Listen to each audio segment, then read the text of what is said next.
let's now shift our attention to rugby now. Sables. Undefeated. They finished their year, and of course a very close one against South Korea. They coming out 27-22 winners. They are returning home today. And of course, I'm sure there will be lots of pomp, fanfare, partying, and so on and so forth as they go into the break, and then obviously pick up their preparations for the 2025 Rugby Africa Cup, which is the World Cup qualifying Rugby Africa Cup. So we hope that we'll be able to do well there. But Nathaniel, your general assessment, particularly of the performance that we had against South Korea. Nice.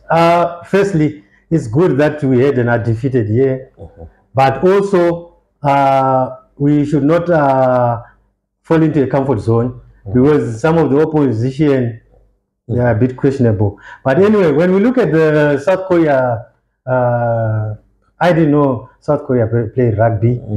I got to know about it. They've played it for 100 years, Nathaniel. They've played it for 100 years. Just also runs. You never hear being mentioned anyway. But anyway, I think we, and also the technical team, got to learn a lot about our current status as a rugby nation, or our performance as a rugby team.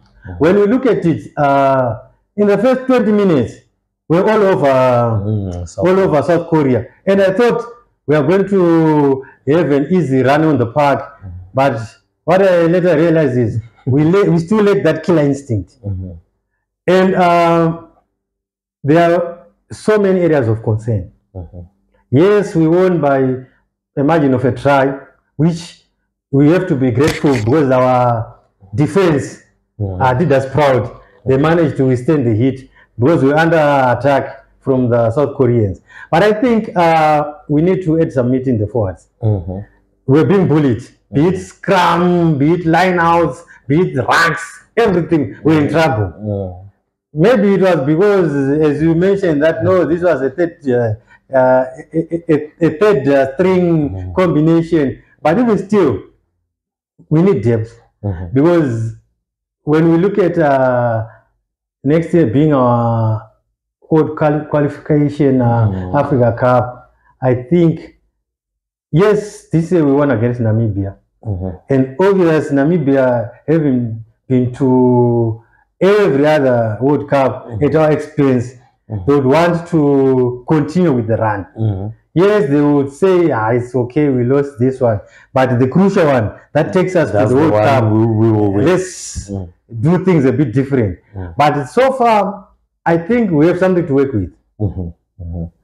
Yeah, no, I think we do have something to work with. I think many people's concern, even generally my concern, is around our back row. That's our locks within the scrum. I think we don't have enough depth there.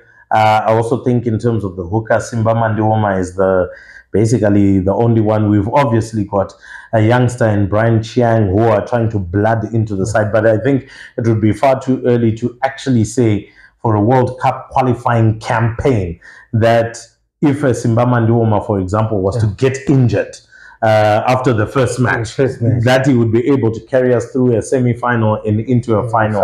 There are nerves that come with that. There's pedigree. There's, playing on the big stage that also comes with that. And I feel that that would be far too much pressure on a youngster like that. But in terms of our lock pairing, I think we've got a serious challenge there.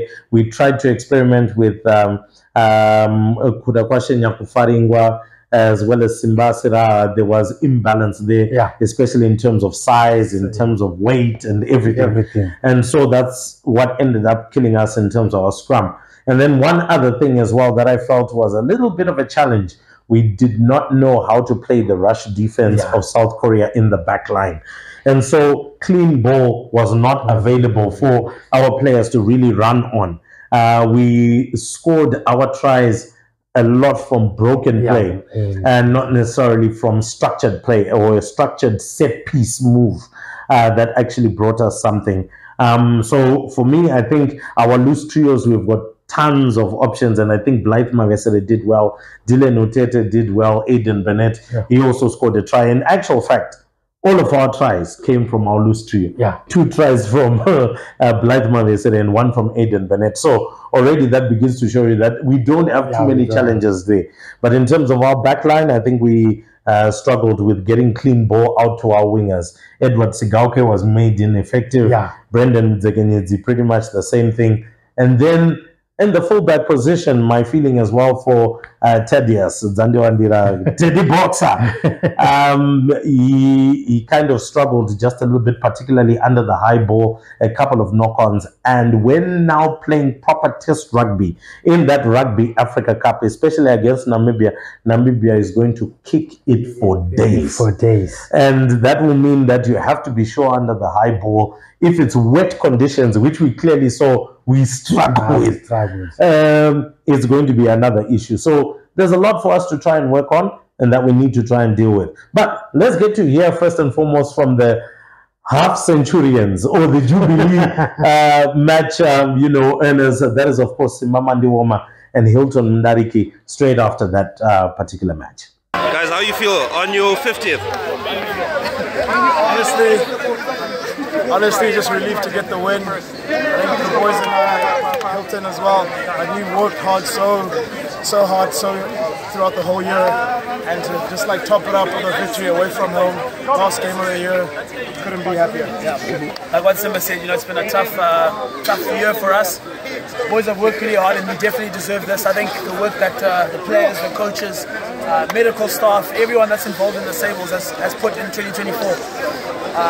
This is what it comes down to. So yeah, we're super proud, and it's awesome for me to run out to my 50th with my good friend Simba. Yeah, been at it since the very beginning. So yeah, thank you so much for the support, guys. We appreciate it. We really do, man. Love you guys. Thank you. So of course they were excited to have represented the Sables there, but hopefully they'll be able to continue to do the job. Let's quickly